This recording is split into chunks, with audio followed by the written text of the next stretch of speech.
We know how to form images with the help of principal rays through a lens. In this session, we will discuss the nature of the images formed by these lenses for different positions of the object and the application of these images. Let us start with a convex lens. Let us say that your friend is far away from the convex lens and starts running towards the lens. You will see his image at different positions. For ease, we will make the image of his feet and head using principal rays. As we are always taking feet on the principal axis, the image of the feet will always be formed on the principal axis. Now, when your friend starts from a far off point, the initial object distance can be taken as infinity. We know how the images are formed with light rays coming from infinity. They will converge at the focus. So we can say that the image is formed at the focus. Since it can be obtained on screen, this image is real and we can observe that it is inverted as well. We can see that it is highly diminished or point-sized. This type of image formation takes place when we try to capture the image of very far away objects with a camera. The same principle is also used in a burning glass by forming an image of the sun. Now your friend reaches a point just beyond 2f. Let us take a principal ray parallel to the principal axis and another passing through the optical center. You will see that the image is formed on the other side of the lens between f and 2f. Since it can be obtained on the screen, it is real. We can see that it is inverted and the size is diminished. This type of image formation again takes place in a camera for objects which are not too far away but beyond 2f. Now your friend reaches 2f.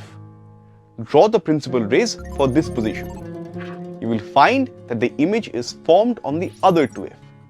It is real, inverted and of the same size as the object. This type of image formation is helpful in a terrestrial telescope. The image formed by the first lens is inverted. To form an erect image of the same size, we use this image formation. Now your friend reaches some point between 2f and f. Again, take two principal rays. You will see that the image is formed beyond 2f. It is real, inverted and enlarged. This type of image formation takes place in cinema halls or when we need to project something on a large screen. Now your friend reaches f. We know that if the object is on the focal plane, then the image should be formed at infinity. Let us verify this using principal rays. Draw two principal rays. We will see the principal rays don't meet after refraction. They are parallel, which verifies that the image is formed at infinity. The image will be real and inverted. It will be highly enlarged or of infinite size. This type of image formation is required when we want parallel beams of light from the source, as in the case of a collimator or spectrometer. Now your friend reaches a point between f and o. Draw principal rays. You will see that the principal rays diverge after refraction, which means they appear to be meeting at some point on the same side of the lens as the object when we draw them backwards. Since this image can't be obtained on screen, it is virtual. We can also see that it is erect and enlarged. This type of image formation takes place when we use a magnifying glass or simple microscope. Now what if we replace the convex lens with a concave lens? Let's see. Your friend again starts from infinity, but this time towards a concave lens. Now when your friend starts from infinity, the rays are coming from infinity to the concave lens. Hence, they will appear to diverge from the focus. So the image is formed at the focus.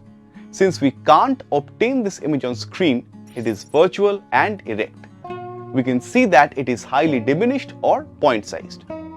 Now draw the principal rays from the condition when your friend reaches a point beyond 2f. We will find that the image formed is on the same side of the lens between f and o. It is virtual, erect and diminished.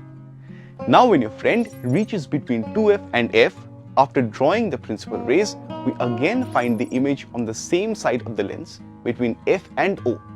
It is again virtual, erect and diminished. If your friend reaches between F and O, after drawing the principal rays, we again find the image on the same side of the lens between F and O.